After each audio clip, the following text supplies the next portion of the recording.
Bienvenue dans l'émission Les podcasts de la recherche stratégique, présentée par Fabien Herbert.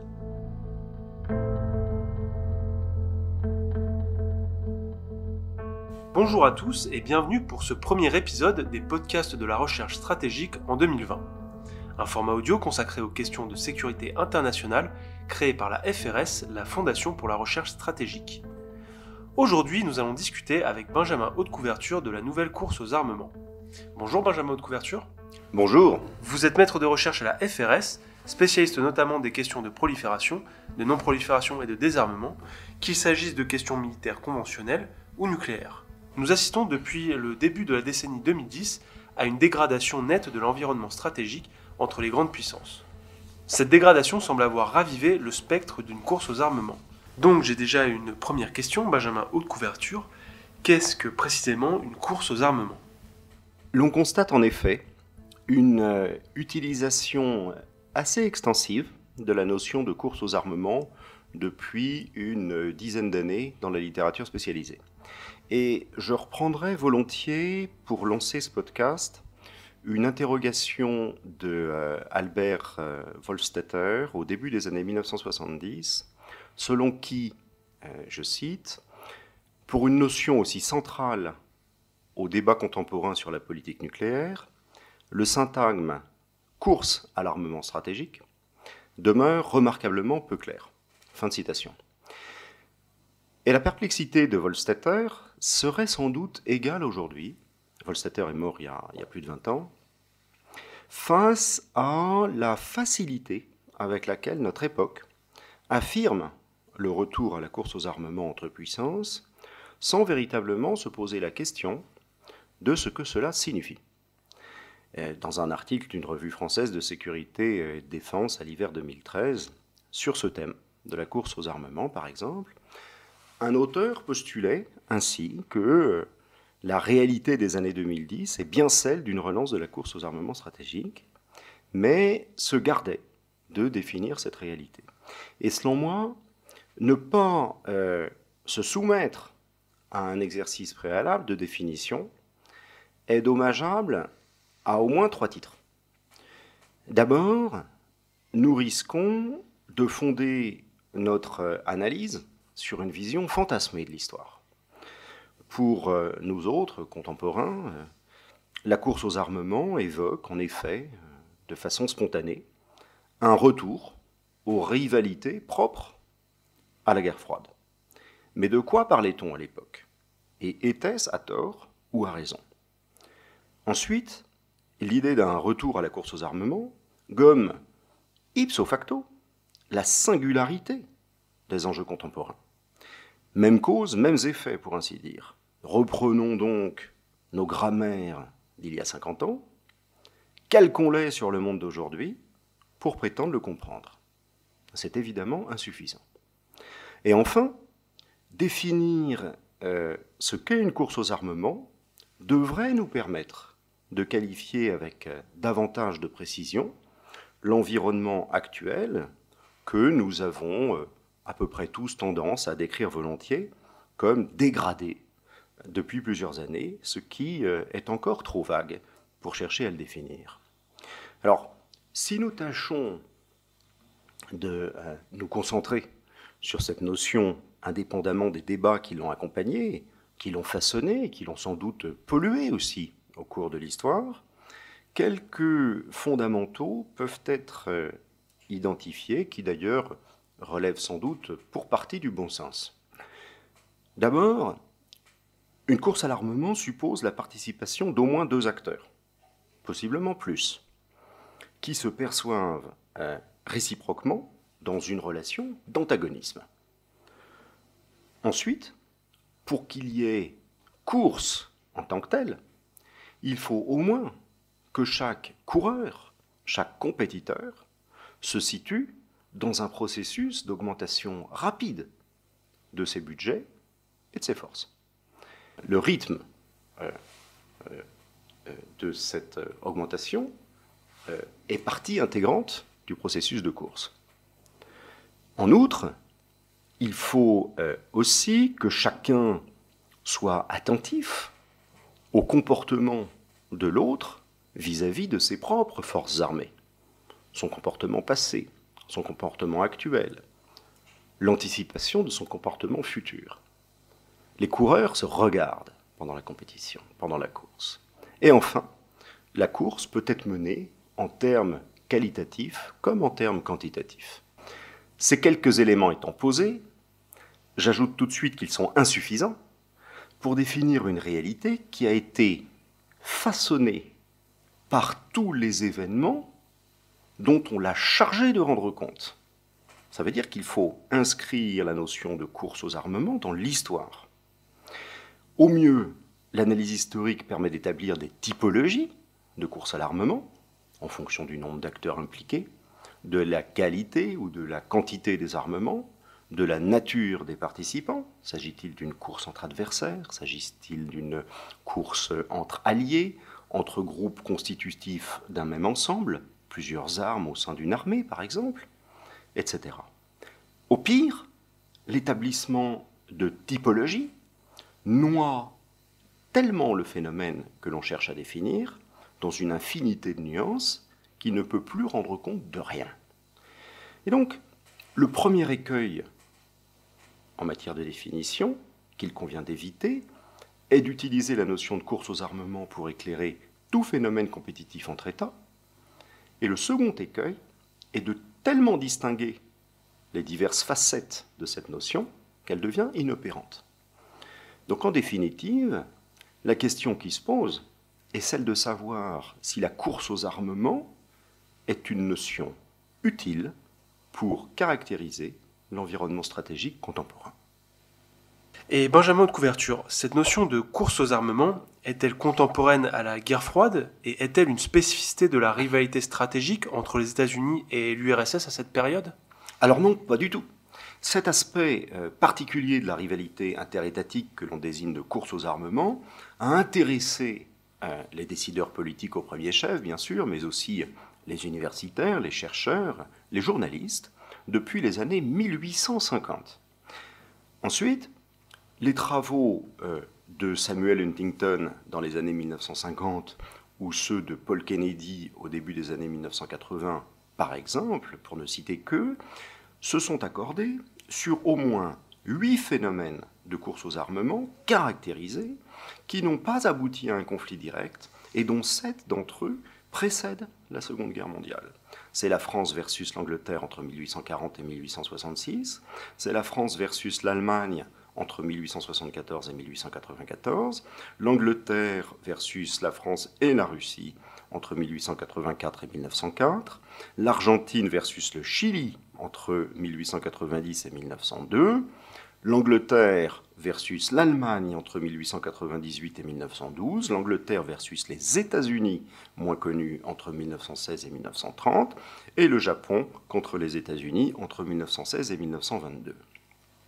Ensuite, l'idée de course aux armements a été beaucoup théorisée entre les deux guerres mondiales pour rendre compte de la spécificité de la Première Guerre et naturellement pour tâcher d'anticiper les facteurs de déclenchement d'un conflit d'une même ampleur. Et ce qui a été écrit par la suite, et depuis les années 1945, en dépit de la spécificité de l'arme nucléaire, doit beaucoup à cette époque d'entre-deux-guerres sur ce sujet. La plupart des théories élaborées à ce moment-là, entre les deux guerres, présupposaient un lien quasi mécanique entre les décisions de deux États d'acquérir tel ou tel système d'armes, et ce fut à l'origine de la théorie de la dynamique de l'action-réaction, qui est largement entrée dans le langage courant de nos jours.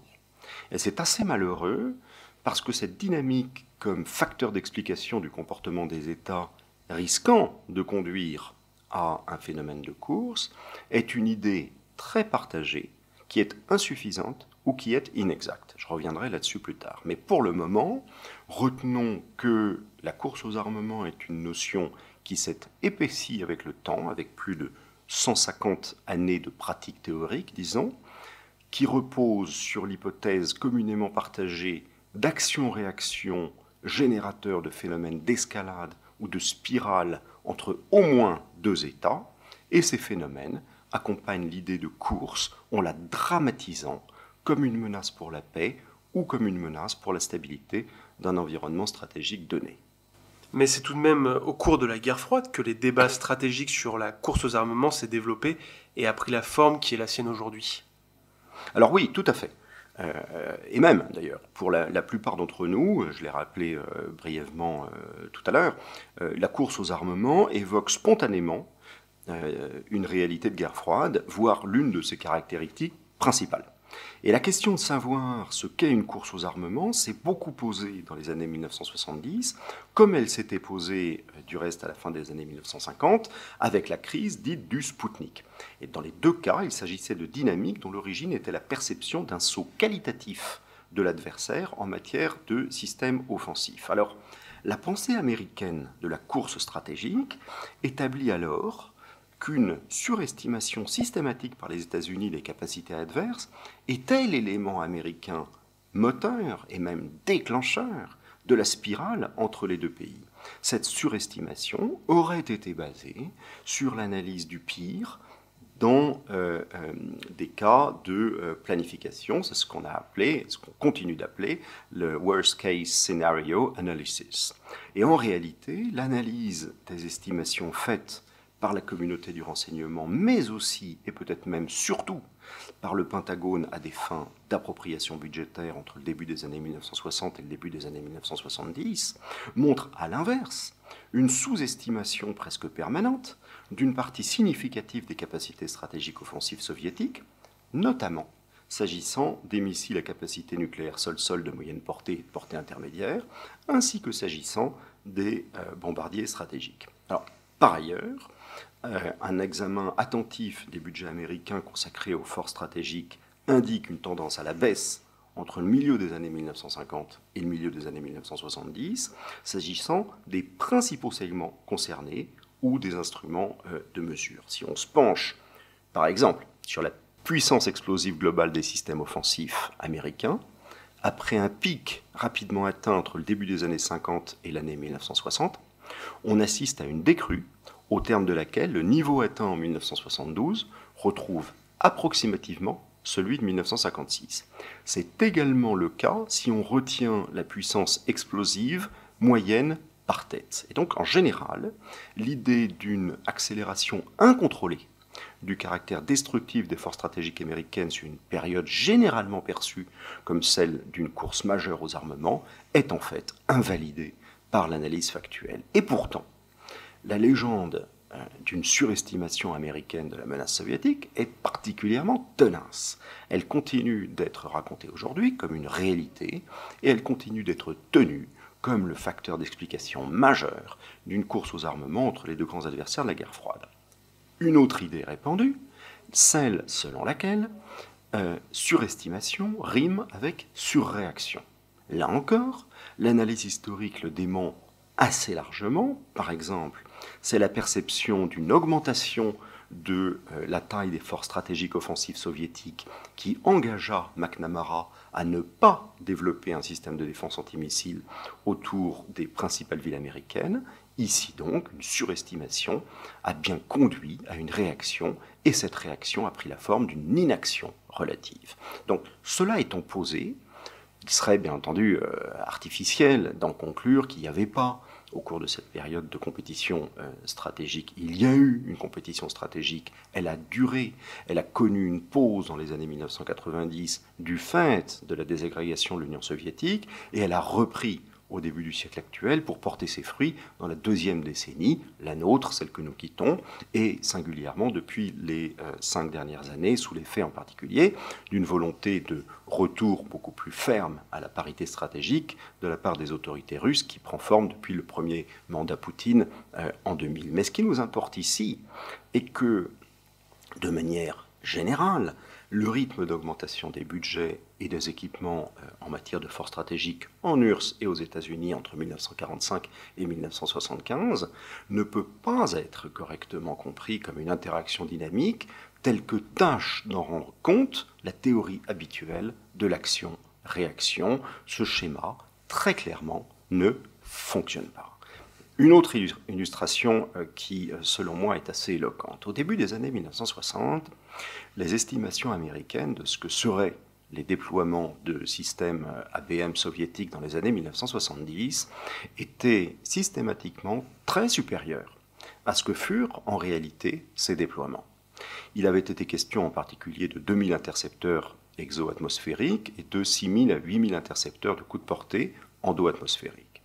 Au milieu des années 1970, l'URSS, en réalité, avait déployé, avec en plus un rôle très très spécifique, moins de 100 intercepteurs de longue portée et aucun intercepteur de courte portée. Il y a donc eu une surestimation manifeste.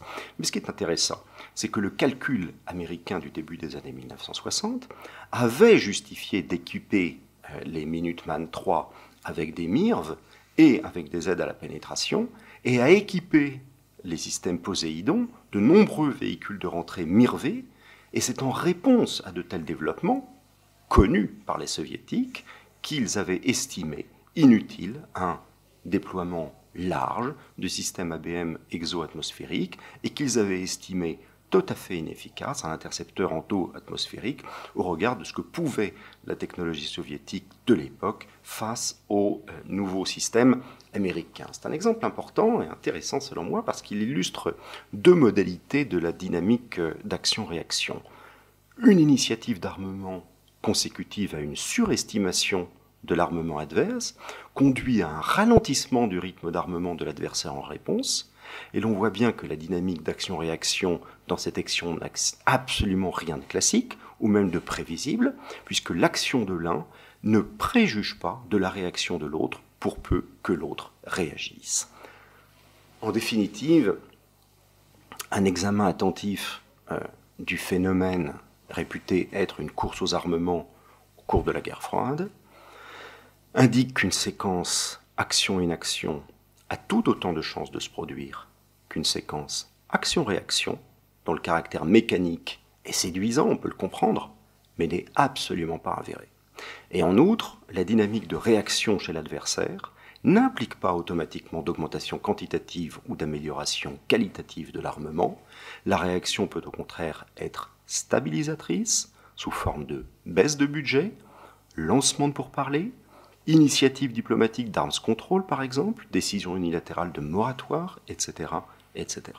La dynamique d'action-réaction, avec l'espèce, bien sûr, de d'hystérie implicite qui l'accompagne, on le voit bien, et c'est comme ça que tout le monde le comprend d'ailleurs, révèle surtout le caractère mécaniste de l'analyse stratégique de type capacitaire, qui est de temps en temps nécessaire ou utile, mais en permanence tout à fait insuffisante. Alors quand on rentre davantage dans le détail, plusieurs facteurs, bien sûr, se sont combinés dans les deux camps, soviétiques comme américains, pour expliquer les décisions d'appropriation budgétaire, les décisions de développement, les décisions de production ou d'équipement des forces. Dans le débat intra-américain, par exemple, est souvent venue l'idée, a posteriori, une idée critique, selon laquelle la compétition fut avant tout une compétition au sein même du Pentagone, une compétition entre les forces offensives contre les forces défensives, l'Army contre la Navy, etc.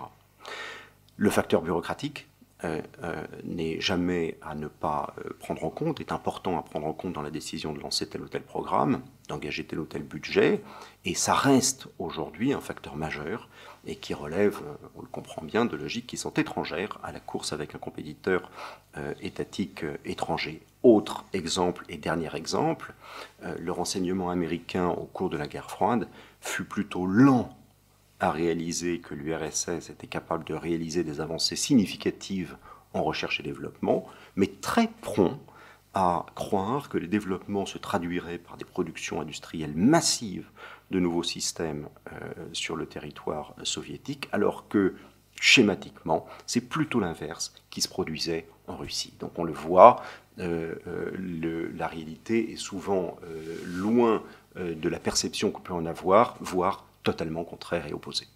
Finalement, le terme course à la technologie sera-t-il plus approprié que celui de course aux armements ? Alors oui, on peut trouver, et je le comprends très bien, pratique d'identifier une course à la technologie entre puissances parce que ça permet de la distinguer d'une course aux armements stricto sensu, et qu'on se rend bien compte que l'idée de course aux armements, ou la notion, ou le concept, n'est pas tout à fait utile, ou rend assez mal compte de la réalité contemporaine. On peut aussi pointer du doigt les nouvelles technologies, leur apparition, leur rythme, celles qui constituent des ruptures, mais qualifier la dynamique de la décennie 2000 et de la décennie 2010 de course à la technologie entre puissances n'est pas satisfaisant, selon moi, et penser que cette idée capture l'originalité du temps présent n'est pas satisfaisant non plus. La pensée de la course aux armements dans l'environnement stratégique post-Spoutnik a considéré comme déterminant le rôle de l'innovation technologique dans les facteurs de déstabilisation des équilibres. Depuis lors, on pose en général qu'une modification de nature technologique dans la configuration des forces d'un pays ou d'un autre conduit, ou peut conduire, ou risque de conduire au lancement d'une nouvelle spirale entre ce pays et un autre pays ou plusieurs autres pays. Et à ce titre, l'idée d'une course menée par des facteurs technologiques ou d'une course à la technologie n'est pas du tout, en fait, une nouveauté de notre décennie. Une telle affirmation, par exemple, a émaillé le débat de la fin des années 1960 et des années 1970 aux États-Unis autour de l'innovation en matière de systèmes stratégiques défensifs. De tels systèmes, disait-on, étant destinés uniquement à contrer des systèmes offensifs existants ou des systèmes offensifs à venir, ils allaient générer, par principe, ou ils risquaient fortement de générer, leurs contre-mesures, et donc ils alimenteraient une course aux armements en la provoquant de manière quasi nécessaire. Donc on voit que ce raisonnement n'est pas du tout nouveau. Ensuite, l'argument d'une course à la technologie plutôt d'une course aux armements pour qualifier notre époque est assez pauvre en fait parce que ça a toujours été le cas. Notre génération ne découvre absolument pas l'innovation technologique comme étant une caractéristique inédite de l'époque. Ça n'aurait aucun sens. La compétition technologique entre États s'est exprimée très largement dans le fait militaire, comme le XXe siècle l'a abondamment illustré, et le processus d'accélération lui-même d'ailleurs de cette compétition dans les, disons, 30 ou 40 dernières années, est lui-même devenu un phénomène historique qu'on étudie en tant que tel. Donc c'est un phénomène qui n'a jamais été linéaire. En général, une relance de la compétition est consécutive à l'apparition d'une évolution technologique majeure, voire à la concrétisation d'une rupture technologique avérée, comme ça a été le cas avec l'invention de la poudre, par exemple, au XIVe siècle, comme ça a été le cas avec l'invention de l'aviation et l'utilisation massive de l'aviation à partir de la Première Guerre mondiale, ou de l'arme nucléaire lors de la Seconde Guerre mondiale. Et dans la fluctuation de ce mouvement d'accélération au siècle dernier, au XXe siècle, la fin des années 1980 est apparue comme une espèce de pause relative. Mais ce à quoi l'on assiste aujourd'hui ressemble davantage à la réémergence d'un processus scientifique, technologique, industriel et commercial relativement long, qui date des années 1990 et qui a longtemps été mené dans le silence, qui a été un phénomène assez silencieux, sous les radars, disons. Et en tout état de cause, ce processus ne relève absolument pas d'une dynamique d'accélération qui est orchestrée politiquement dans le cadre d'une rivalité de circonstances très identifiée, auquel cas on pourrait l'assimiler à une véritable course aux armements stricto sensu. On le constate. Le phénomène de course aux armements est à manier avec beaucoup de précaution, même si cette présentation est assez schématique, disons qu'elle ouvre un débat qui est complexe sur ce sujet, et elle est très difficile à schématiser, et sans doute utile seulement marginalement pour rendre compte d'accélération, quelle qu'elle soit, dans les rivalités de puissance, et ce qui était vrai dans le passé vaut aussi pour la période contemporaine. Merci Benjamin de Couverture, merci à vous qui nous écoutez. Si vous voulez suivre les activités des chercheurs de la FRS, rendez-vous sur notre site internet. Vous pouvez également nous suivre sur les réseaux sociaux. Enfin, n'hésitez pas à faire un tour sur notre page YouTube, vous y trouverez de nombreuses vidéos sur des sujets divers et variés, toujours en lien avec les politiques de sécurité internationale. Merci et à bientôt pour une nouvelle émission. C'étaient les podcasts de la recherche stratégique, présentés par Fabien Herbert.